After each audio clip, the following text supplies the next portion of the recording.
In 1942, New Yorker magazine published this blurb in its Talk of the Town section. 48 years ago, Lemuel Benedict came into the dining room of the old Waldorf for a late breakfast.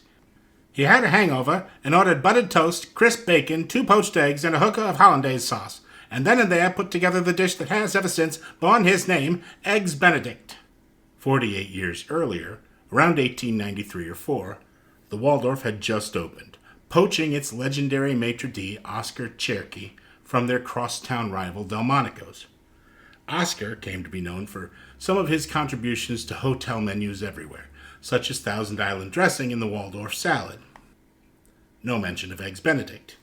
Meanwhile, the chef at Delmonico's, Charles Ronhofer, published his massive cookbook, The Epicurean, that year. Curiously, if you open a copy of The Epicurean today, you will find a recipe for eggs à la Benedict, sort of buried under poached eggs à la Boieldieu. But that recipe may have been snuck into a later edition.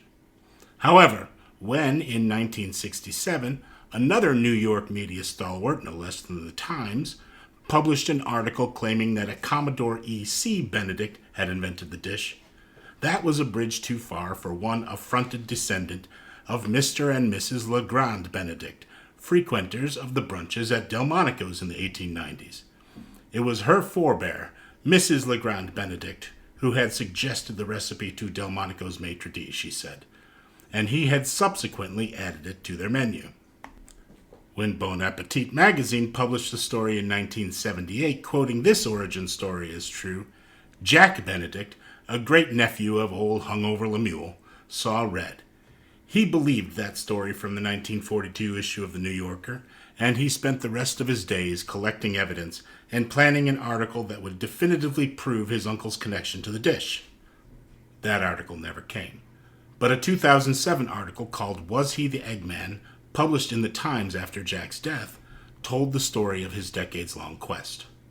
Lemuel, Legrand, Le Commodore, those battlin' Benedicts and their scrappin' scions spent the 20th century arguing over who really invented or inspired the dish.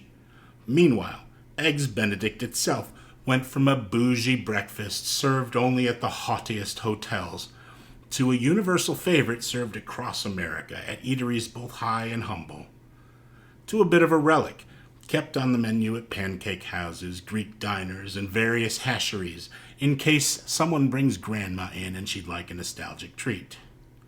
Don't get me wrong, this stuff is great. Eggs Benedict is the dish that launched 1,000 brunches. The sturdy base of a muffin, its toaster-crisped edges softening under the encroaching sauce and yolk.